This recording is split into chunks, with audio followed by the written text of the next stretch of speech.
playing with metaphors.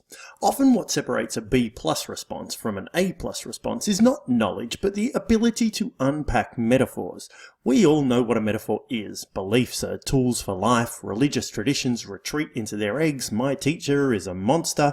None of these statements are literally true, I hope, but each metaphorical object shares similar characteristics with the idea it's describing. The examiners use such metaphors in essay questions and the dreaded cartoon or image questions. Your ability to look beyond the obvious meaning will separate your response from the pack. Remember, the examiner is barracking for you and will generally give you the benefit of the doubt, so be creative. Let's look at a few examples. In 2015, the examiners posed this prompt: beliefs are like crutches. Now, of course, this is actually a simile, but let's not be pedantic. A crutch. Let's consider that. Obviously, a crutch is something we lean on. So adherents must learn to lean on their beliefs in times of trouble. Job done.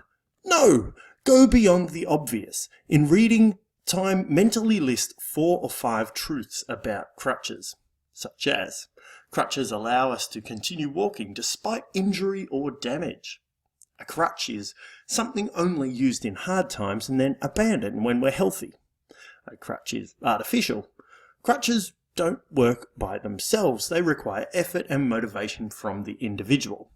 Now we have so much more to work with. We might not use all of these ideas in our essay, but even if we use 2 or 3, our response will be way better than most.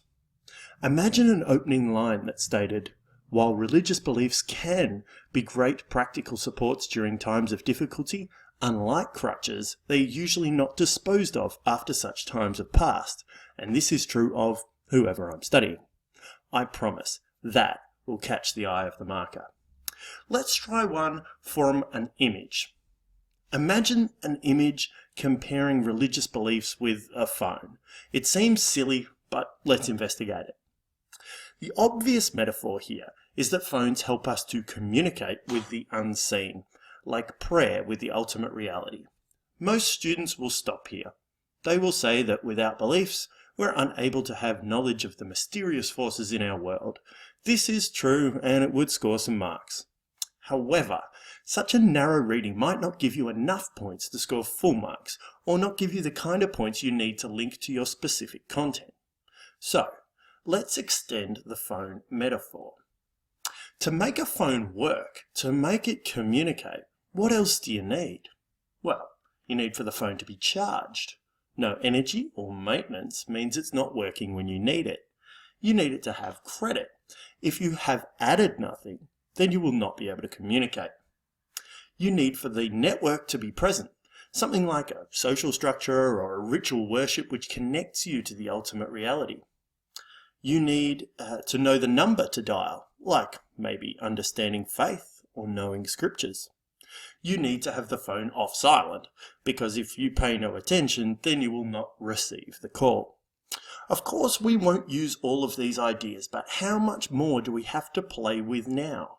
So, when faced with a metaphor or simile, don't be satisfied with the obvious meanings. Dig deeper.